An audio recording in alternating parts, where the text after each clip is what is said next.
شیطان کی طرف ہو تو اس کا مطلب وسوسہ ہوتا ہے۔ یعنی اس آیت کے اندر جو ہے وہ جو وحی کا لفظ استعمال کیا گیا، مطلب یہ ہے کہ وہ انسانوں کو، مومنوں کے دلوں کے اندر جو ہے وہ وسوسہ ڈالتے ہیں، اور جو وسوسہ ہوتا ہے وہ ہوتا تو گناہ ہے لیکن اسے خوش نما پیش کر کے جو ہے وہ ان کے دل کے اندر ڈال دیتے ہیں، اور مومن جو ہے وہ دھوکے کے اندر آ کر جو ہے وہ اس گناہ کو جو انہوں نے خوش نما کر کے پیش کیا ہوتا ہے اس گناہ کے اندر مبتلا کرنے کے لیے وہ ایسا کرتے ہیں۔ پھر جو ہے وہ شیطان کا جو دھوکہ ہے، جو وسوسہ کرتا ہے، وسوسہ ڈالتا ہے، شیطان کے وسوسے سے دھوکہ کھانے کی جو تحقیق ہے وہ یہ ہے کہ جب تک انسان کسی چیز کے متعلق یہ یقین نہ کرے کہ اس میں خیر غالب ہے، نفع غالب ہے، یا اس چیز کے اندر جو ہے وہ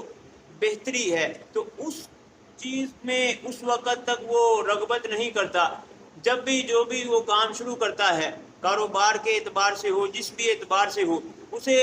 سب سے پہلے یہ بات ذہن کے اندر آتی ہے کہ میں یہ کام کروں گا، اس کے اندر میرا پروفٹ کتنا ہوگا، مجھے لوس کتنا ہوگا۔ جو نفع ہوتا ہے، نفع کو مد نظر رکھ کے وہ کوئی کام جو ہے وہ شروع کرتا ہے، تو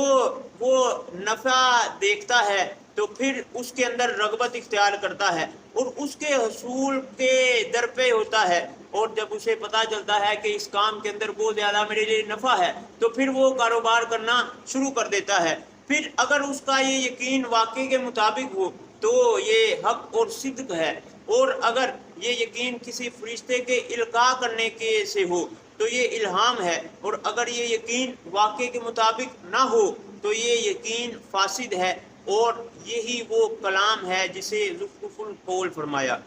اب یا تو اس نے اپنے لا علمی کی وجہ سے بری چیز کو اچھا اور جو ہے وہ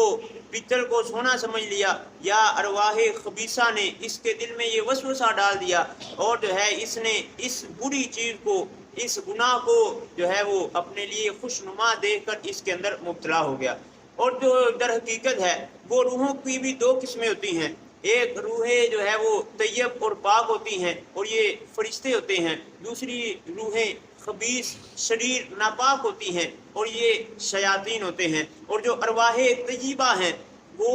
لوگوں کے، یعنی فرشتے جو ہیں جو ارواح طیبہ ہیں وہ لوگوں کے دلوں کے اندر نیکی کو القاء کرتے ہیں اور جو ہے وہ نیکی کو الہام کرتے ہیں، لیکن جو یہ شیاطین ہوتے ہیں یہ لوگوں کے دلوں کے اندر جو ہے وہ وسوسے ڈالتے ہیں اور جو ہے وہ گناہ کو خوش نما کر کے پیش کرتے ہیں۔ اس لیے انسان جو ہے وہ اس گناہ کے اندر مبتلا ہو جاتا ہے، جس طرح حضرت امام ابو عیسیٰ محمد بن عیسیٰ یعنی امام ترمذی رحمۃ اللہ تعالیٰ علیہ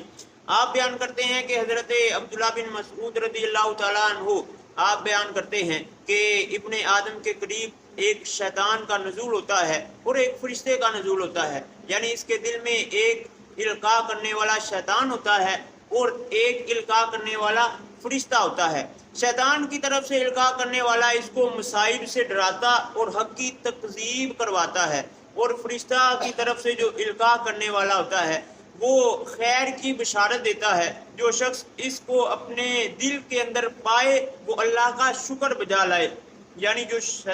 جو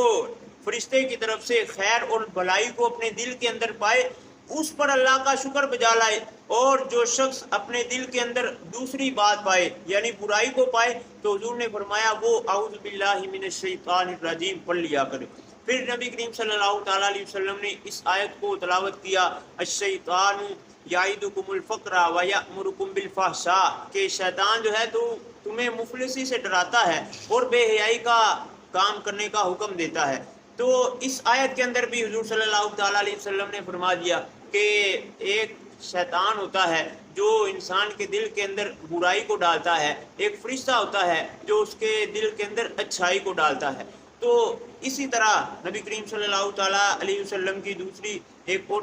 حدیث ہے، امام مسلم آپ بیان کرتے ہیں کہ حضرت عبداللہ بن مسعود رضی اللہ تعالیٰ عنہ بیان کرتے ہیں کہ رسول اللہ صلی اللہ تعالیٰ علیہ وسلم نے فرمایا تم میں سے ہر شخص کے ساتھ ایک جن پیدا ہوتا ہے، صحابہ نے پوچھا یا رسول اللہ جب ہر شخص کے ساتھ ایک جن پیدا ہوتا ہے تو کیا آپ کے ساتھ بھی جن پیدا ہوا ہے؟ حضور صلی اللہ تعالیٰ علیہ وسلم نے فرمایا ہاں میرے ساتھ بھی جن پیدا ہوا ہے، لیکن اللہ تبارک و تعالیٰ نے میری اعانت فرمائی اور وہ جن مسلمان ہو گیا۔